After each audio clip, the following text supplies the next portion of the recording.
Hello again, everyone, and welcome back to the podcast. I'm your host, Joe True and Love, here with your AEW Fyter Fest Night 2 review for you guys for July 20th, 2022. 3 days away from Ring of Honor Death Before Dishonor, but alas, Fyter Fest Night 2 was, I would say, the main events. Barbed wire everything between or everywhere between Kingston and Chris Jericho or the Painmaker was violent. It was great. However, you can tell with the ending of the show that it was A, rushed, and B, well, all I can say is rush and kind of, you know, just with all the elements that happened at the end, it was a very stiff ending, I would say. But nonetheless, match was great. The match was brutal. We had some good matches as well. Leading up on the show, we had Brody King, Darby Allin was a very good match. We had the return of Jungle Boy and his pursuit of Christian Cage. Shark Week. Hope everyone's having a good Shark Week, but nonetheless, before I get into the review, thank you for joining me. If you're new to the podcast and you want to see more pro wrestling reviews, sports review topics, etc., you can find them on the homepage. Click the descriptions down in the corner. Find all the videos on the playlist, etc. But thank you, and let's get started. So, AEW Fyter Fest Night 2 started off in grand fashion. We had Brody King versus Darby Allin. Now, this was as a beatdown as you can get, where it's leading to with a little bit of a haze at the end, but bit intriguing. So, as I mentioned, this was a beatdown. Brody was just throwing Darby across the board, was throwing him outside the ring, throwing him against the barricade. Darby was like a pincushion, and this. Then eventually, what bought Darby a little bit of time was I think he took his belt, or he found some belt, but alas, he basically hogtied Brody King. He tied his feet together and allowed Darby to get the jump on Brody and land some strikes on the outside. His brutal suicida as he does. Darby actually managed to cut red on the giant Brody King for a near fall. He went for like a butterfly walk out of the near fall, then went for a renegade choke, but No avail. He unstrapped the top turnbuckle, bounced Brody's head off the top turnbuckle, went for center, but was locked in a sleeper by Brody. And then the same way, he got eliminated by Brody at Royal Rampage. He got the same spot came where Darby was choked out and then dumped on the outside. Brody was favoring his head. He probably got cut from that turnbuckle spot, but he was content for the count of victory. Darby managed to beat the 10 count. No time to waste. Brody King, hey, Gonzo Bomb on Darby, which looked brutal, and then Brody King gets the victory over Darby Allin. Now,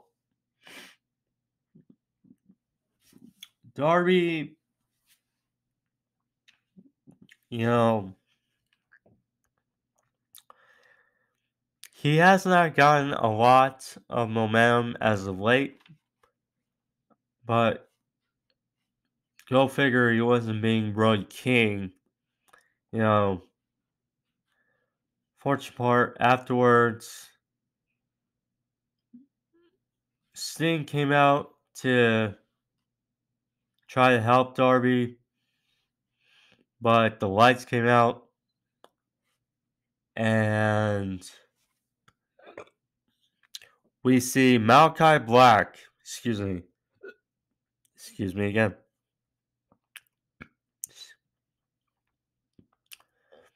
Malachi Black appeared in front of Sting like Rampage. They locked eyes, had a stare out. Very good. You can tell this leading to something. And a tag match between the four. And Brody then locked Sting in a sleeper. And then Black spewed the mist in Sting's eyes. And Sting was laid out. And then all of a sudden, we hear the horns. Miro, the Redeemer, Miro, appears. And he strolls down to the ramp. He's wearing shades. You know, and a bit of a look off with Malachi and Brody and Miro. Miro said in his promo last week that either they're set to destroy him or they're sent to recruit him. I can only imagine that when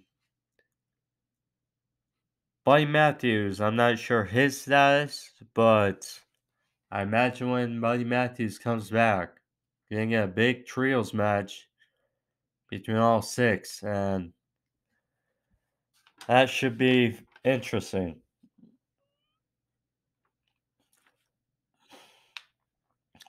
We got the best friends. First, John Moxley and Willow Yuta. This was cool match for what it was. You know, Willow Yuta obviously was befriended by the best friends for a good chunk of his AEW run thus far.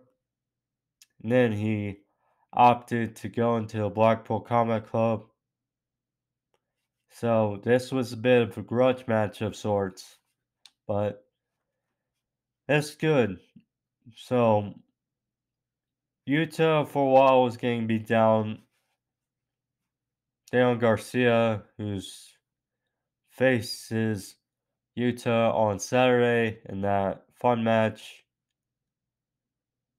at Death Before Dishonor, was looking on. Moxley caught, I believe, Trent midair for a cutter for a 2. The Best Friends fired back with not one but 2 pile drivers on Yuta for near fall. Trent then hit his reverse tombstone on Yuta for a near fall, broken up by Mox. Finally, the creative ways of Willow Yuta stacking up Chuck Taylor on his shoulders, 1, 2, 3, and Moxley and Yuta get the victory ahead of Death Before Dishonor. So Yuta has momentum going into the match Saturday. And the Best Friends gave a good fight, but yeah, I'd say it was a bit interesting having Orange Cassidy and William Regal both on commentary. Swerve and Our Glory. This was a good but a bit comical part of the show. So, the new tag team champions, Swerve and Our Glory, came out there for a celebration. Keith Lee thanked the fans, said he wasn't just fighting for Swerve, he was fighting for his brothers and the fans, and said that they made their way to the top of tag team division, said they are not looking down, and that people have to do whatever you're told to get a shot at them. Out came Smart Mark Sterling and Tony Nese. So we know that Mark Sterling and Tony Nese have been trying to sign a petition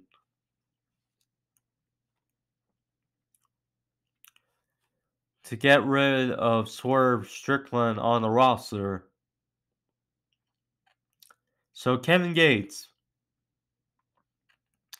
who apparently is a big music guy as well, along with Swerve. There were a couple guys, big music guys, Emmy nominated, or Grammy, I'm not sure what I said, but Grammy, Emmy, either way, nominated guys in music. So Kevin Gates was in the front row to celebrate with Swerve and Keith Lee. And when Tony Nese and Mark Sterling came out, they opted to get the signature of Kevin Gates. And when Kevin Gates said no, Mark Sterling put his hands on Gates and said, "Your music sucks." He got out of the crowd.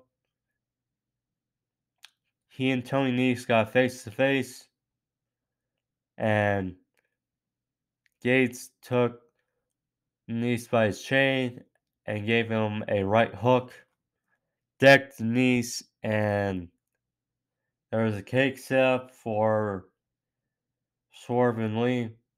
Went to face Mark Sterling, and that is how the celebration ended. So,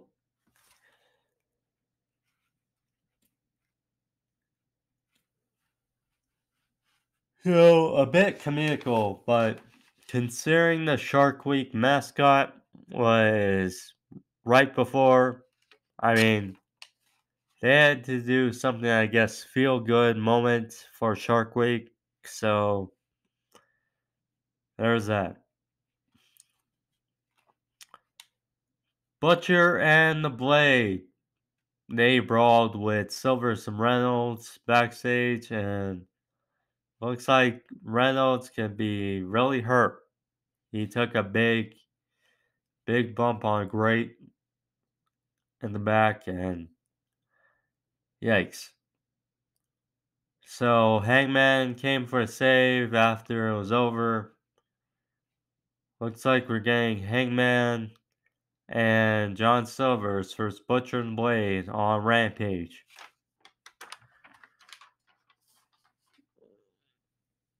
You know, Hangman,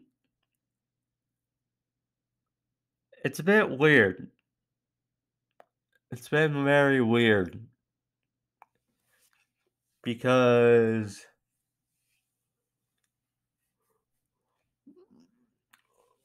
look, he lost the title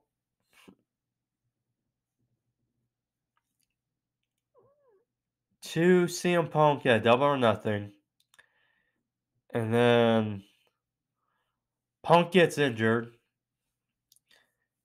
and then he doesn't vacate the title, but he goes away for surgery and is still away for surgery. Sorry, I'm trying to get this pop up away on my computer anyway. But yeah, Hangman lost the title to Punk. You know, has not really done much. He wasn't the Casino Battle Royal. He did have a nice match with Dave Finlay. He was in that great fatal 4-way match for the IWGP Heavyweight title at Forbidden Door, but came up short as well. And pretty much really since then, his status has really been down. And it looks like they're just milking him back to befriending with the Dark Order. You know, maybe it has to do with the injuries, but because currently we have a bunch of injuries in AEW. I mean, Red Dragon, Adam Cole, you know, Samoa Joe, who's going to be back for Death Before Dishonor. But him, Punk, Bryan, Omega, I mean, you have many guys out that Hangman could be possibly doing more with, possibly be feuding with, but it is what it is, and it's unfortunate. What was not unfortunate was what happened next. Christian Cage and Luchasaurus, they took on the Varsity Blondes. This was clear as day, you know. This was pretty much just a squash. I mean, like, I like the Varsity Blondes, and considering what happened afterwards, I feel like, for them, but yeah. So,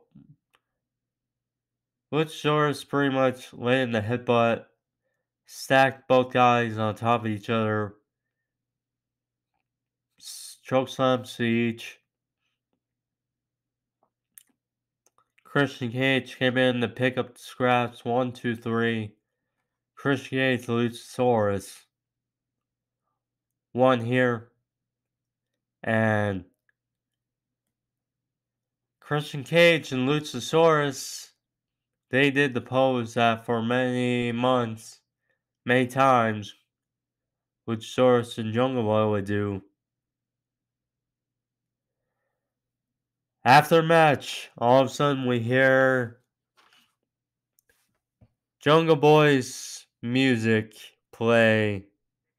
He trots out with a chair with a serious look on his face.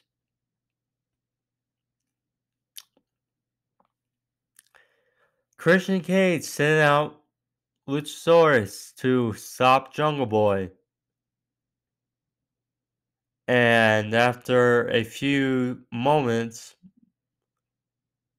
Luchasaurus stepped aside and Jungle Boy's in hot pursuit of Christian Cage.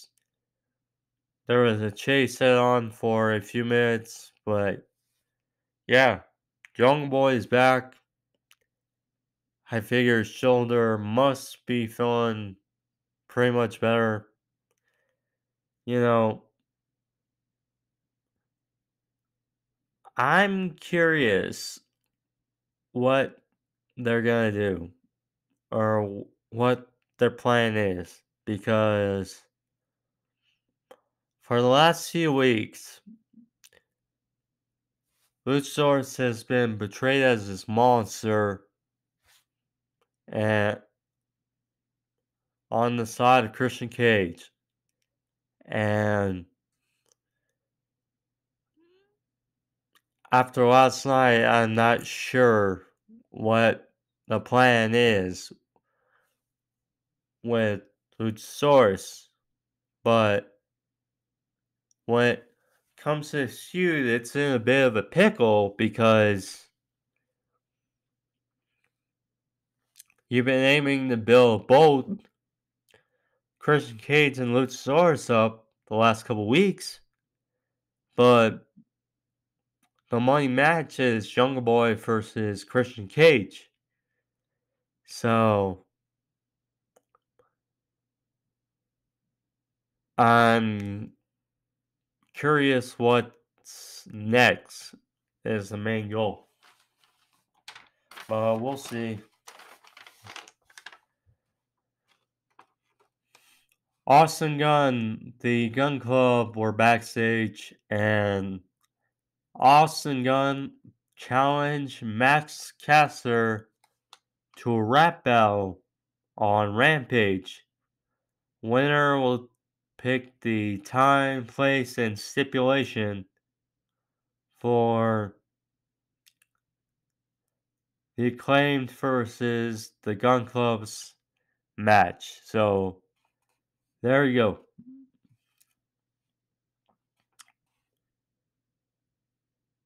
Ricky Starks versus Cole Carter. This was a open challenge for the FTW title. And what happened? This match was fine. You know, Cole Carter, he has a good look to him. He looks more like a heel than a babyface. That's me. But he did some. He looked well in the ring. But the FTW title is not a real title. Recognized title for AEW. So it being defended here and also next week is like, but this match was fine. Starks went for his old school, like, strut on top move. Carr at the end fired back with some offense. Hit a TKO and then went up for a 450, but Starks rolled out of the way. Hit a big spear. Clean Carter 1, 2, 3. Ricky Starks is still the FTW champion. Afterwards, Ricky Starks said he's still fresh, he's still ready to go. Said perhaps it's time to have another challenge for title. So he called out someone. Out came very nice, very evil Danhausen. He came out looking to accept the challenge of Ricky Starks. But Starks said, no, I didn't mean right now.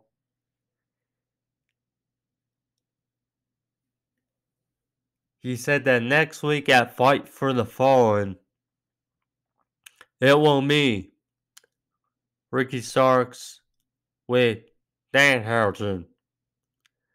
He had good impression of it, but nonetheless, Ricky Starks for Danhausen next week. Now, excuse me. This may perhaps be a catalyst for Ricky Starks versus Hook. Because Hook recently was asked by Lexi Nair in an interview, could we see Hook go for a championship? And, Hook and Danhausen have been befriended for a while, and, have not really seen them together since Double or Nothing. But yeah, and we have not seen Hook with Team Taz in really forever. So perhaps this is the bench point to go from that match to Starks Hook. We shall see. But I mean, the FTW title, Taz title, Hook is Taz's son, so may very well be what happens.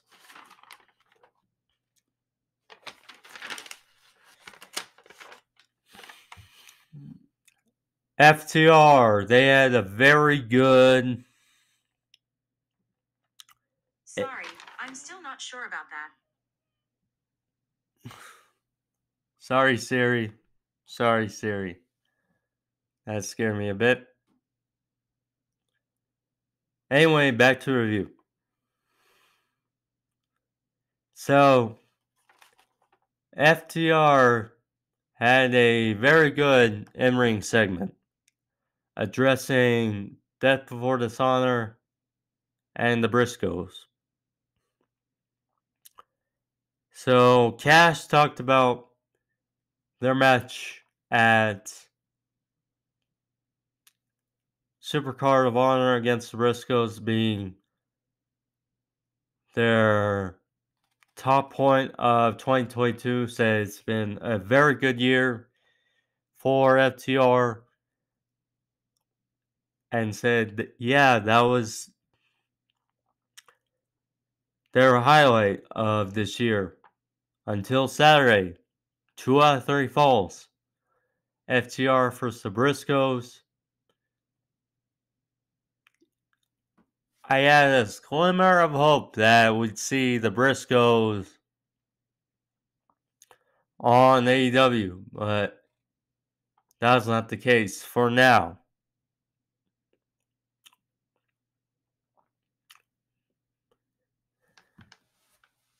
So then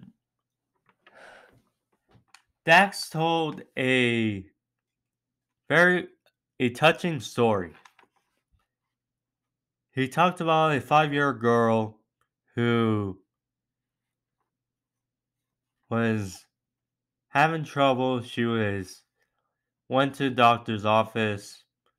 She got news of irregular heartbeat, and then she was told to go to get some x-rays and see if she's okay. It was found that the girl had a small hole at the bottom of her heart, but said it could be repaired if she fought hard and this or that. Otherwise, she'd need open heart surgery. So she fought hard, and 3 years later, she went to doctors, and that hole in her heart was completely closed. And he revealed that 8-year-old daughter is his daughter, or 8-year-old girl is his daughter. So he said that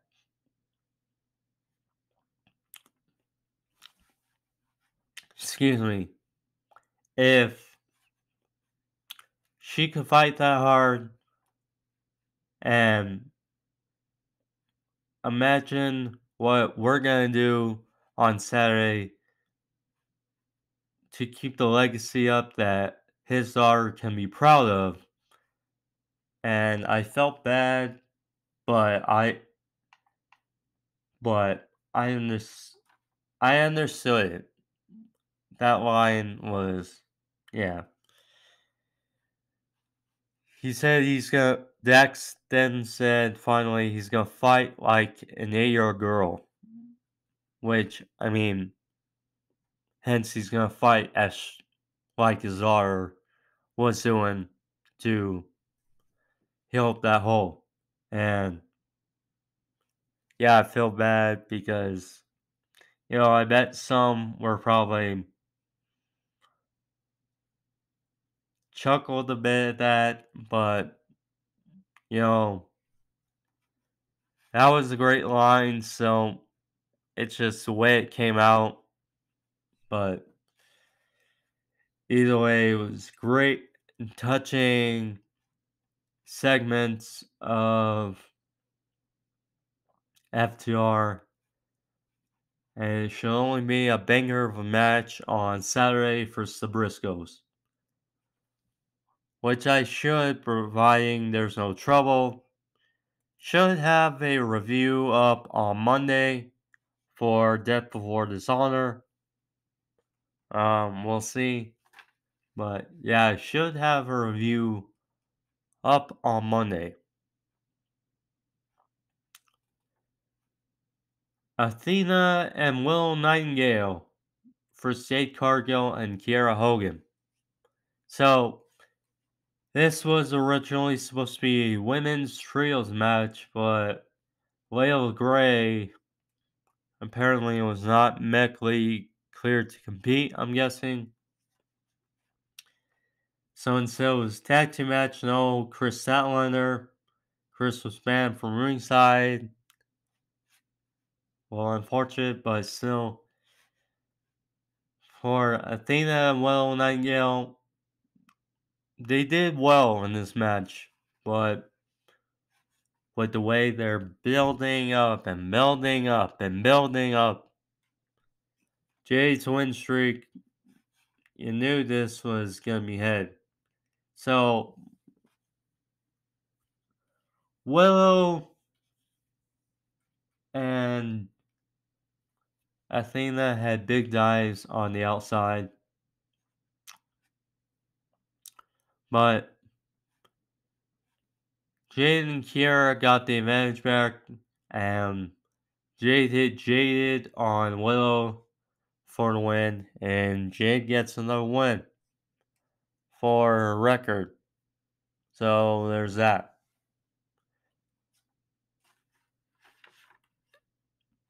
it just feels like they're trying to prolong this feud, I would say, till All Out, perhaps, and then they take the title off Jade. That's just a thought. I mean, we had a segment of Jay Lethal and his Sanjay Dutt and Sanam Singh. They were interrupted by Christopher Daniels. And apparently we'll get a match on Rampage. Jay Lethal versus Christopher Daniels.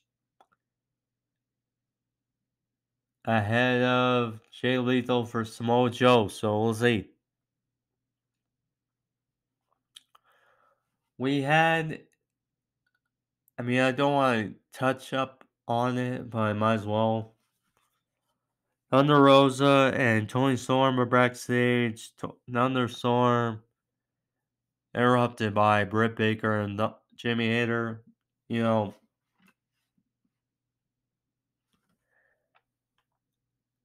the booking of the women's division is just not good in total. No matter if Britt Baker is back or not, it's unfortunate, but it is not doing well. So perhaps we get Tony Storm turning on Thunder Rosa, perhaps, but we're gonna get Thunder Rosa versus Miyu Yamashita for the women's title next week. That's who Rosa lost in Japan. Main events. Real violent main event. Barbed wire everywhere. So they showed the shark cage all throughout the show. So they lowered it down. They had DJS come out. The rest of it come out, and they were up in the shark cage or placing it, walked into it. So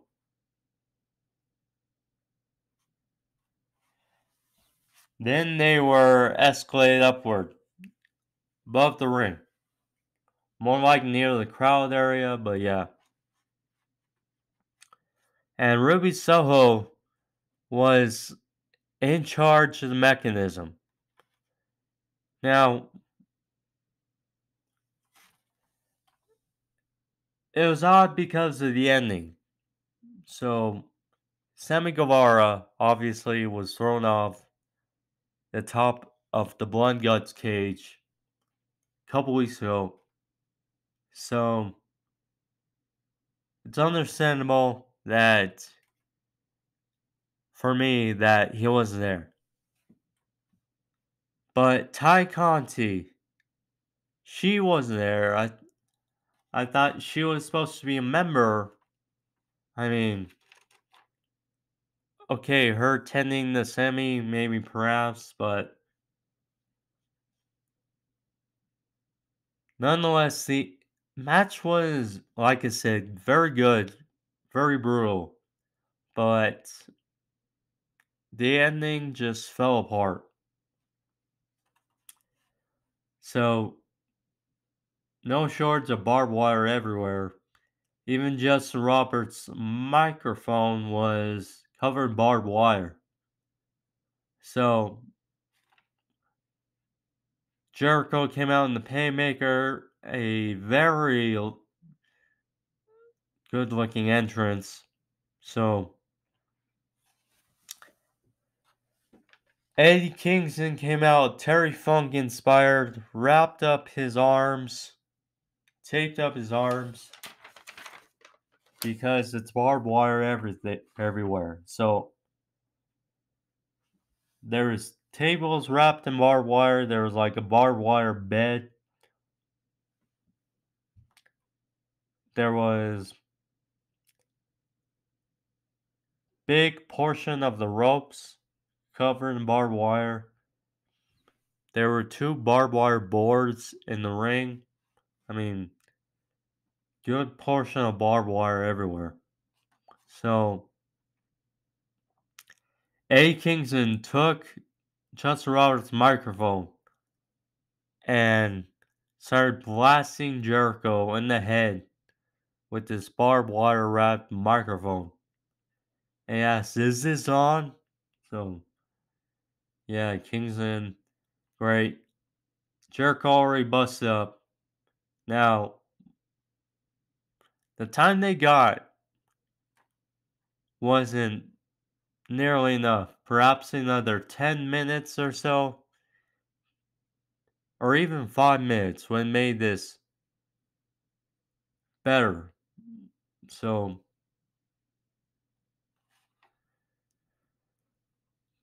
like I said, Jericho was bust open to start. They fought to the outside. The ring bell was also covered in barbed wire.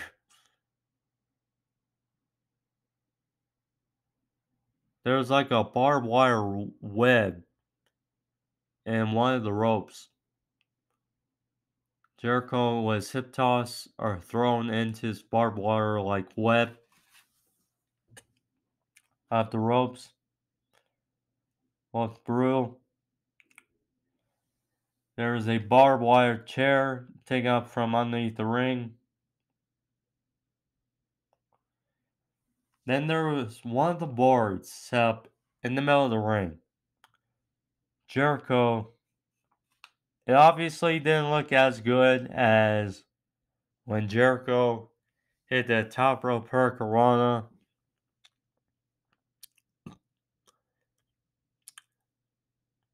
To Nick Gage through that board of glass. But was fine. So looked a bit far, but because of barbed wire, made more better. Jericho at the top rope hurricanrana.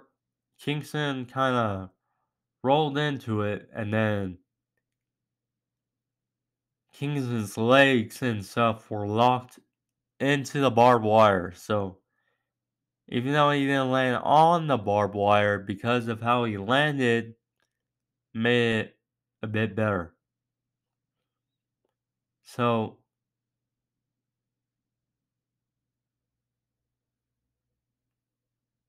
Jericho then hit backdrop on Kingston on this barbed wire board. They're on the apron, and one of the tables, Kingston with a suplex launched Jericho into his table on barbed wire. Brutal stuff, brutal stuff. So, like I said, Ruby Soho was the one operating the mechanism controlling the shark cage. So, Ty Conti ran out, and she and Ruby Soho were going at it. Anna Jay, who, of course, she and Ty Conti had their words last week.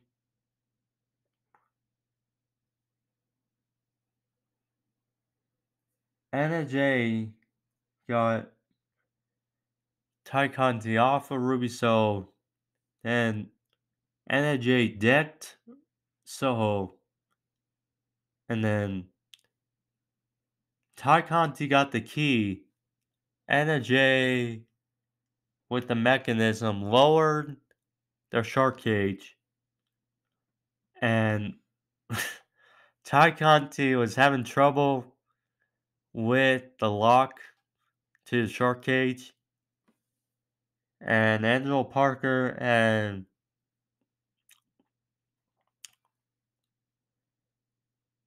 Matt Menard slipped through the bars, slipped through the cage, and ay ay ay. So Eventually, they got out, and it was a beatdown on Kingston, Ortiz, the Blackpool Combat Club. They came in for a save. You know, Kingston or Ortiz used the loaded sock, hit Jericho on the head. Jericho got an exploder suplex, threw on the tables for a near fall. Kingston went use a chair or try to use the chair. Jericho a code breaker. The chair with barbed wire fell on top of Chris Jericho. So he went for the cover for a near fall.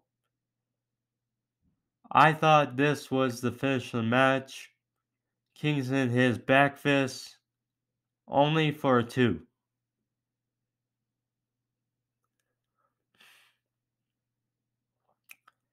Finally, Sammy Guevara came out, and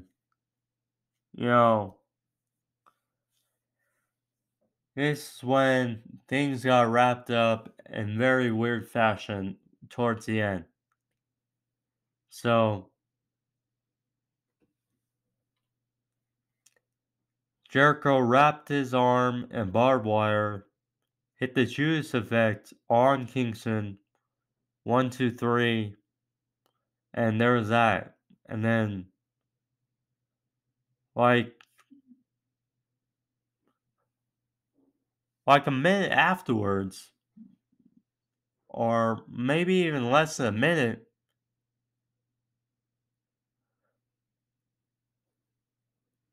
Jericho and Sammy have Kingston up, and they just botched the finish. Sammy looked like he was supposed to help Jericho. Kingston went for his back fist to the back of the head. Jericho, the timing was just off. It was all rushed.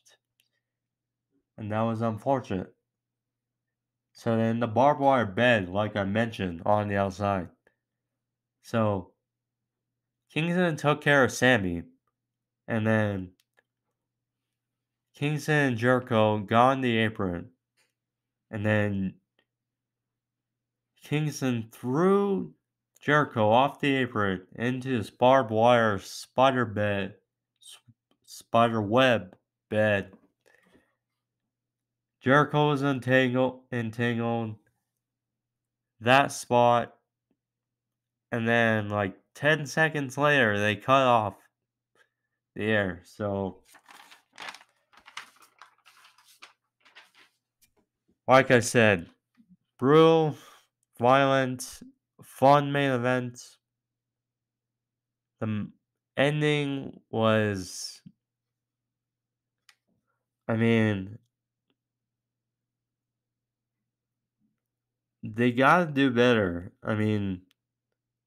We've seen many times where